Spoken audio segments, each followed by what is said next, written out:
Nos confrères de Libération viennent de réaliser un portrait de l'enseignant tué au couteau ce vendredi 13 octobre à Arras, dans les Hauts-de-France.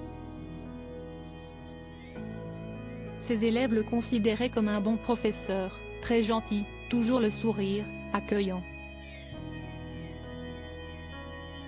Ce vendredi 13 octobre, au matin, un professeur du lycée Gambetta à Arras, Hauts-de-France, prénommé Dominique Bernard, a été tué au couteau par Mohamed Mogouchkov, un individu fiché assez ancien élève de l'établissement. L'homme a été interpellé juste après l'attaque, note de la rédaction.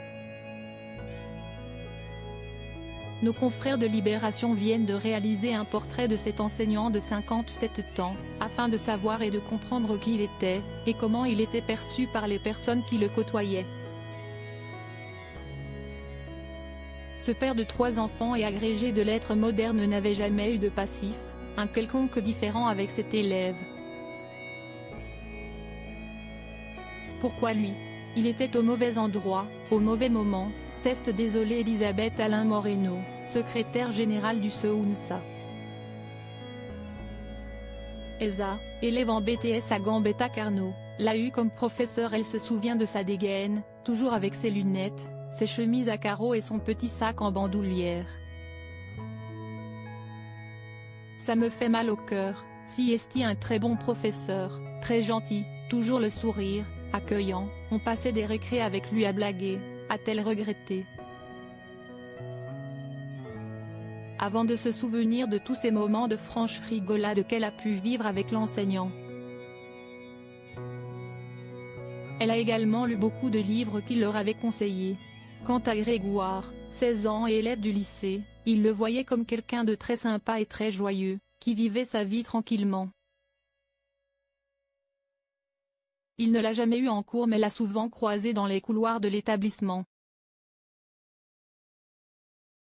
Toujours selon Libération, mais qui cite cette fois-ci Le Point, Dominique Bernard était marié à une professeure d'anglais, et avait étudié à Lille avant d'enseigner plusieurs années en classe prépa. Il était revenu à Arras il y a plus de 15 ans. 7 personnes en garde à vue en plus de l'assaillant. Rappelons que Mohamed Mogouchkov est entré dans l'enceinte de ce collège-lycée en criant Allah Akbar. Il a blessé à l'arme blanche un agent technique du lycée, atteint de plusieurs coups de couteau et en urgence absolue, ainsi qu'un professeur d'EP en urgence relative. Aucun lycéen n'a été blessé. Le parquet national antiterroriste a annoncé avoir ouvert une enquête pour assassinat en relation avec une entreprise terroriste, tentative d'assassinat en relation avec une entreprise terroriste et association de malfaiteurs terroristes en vue de préparer des crimes d'atteinte aux personnes. Outre l'assaillant, 7 personnes sont actuellement en garde à vue dans le cadre de cette enquête, viennent de rapporter nos confrères de BFM TV. Enfin, précisons que la famille de Samuel Paty, ce professeur d'histoire-géographie qui a été décapité le 16 octobre 2020 près de son collège à Conflans-Sainte-Honorine, Yvelines, a tenu à réagir suite à cette attaque, se disant alors anéanti par ce drame.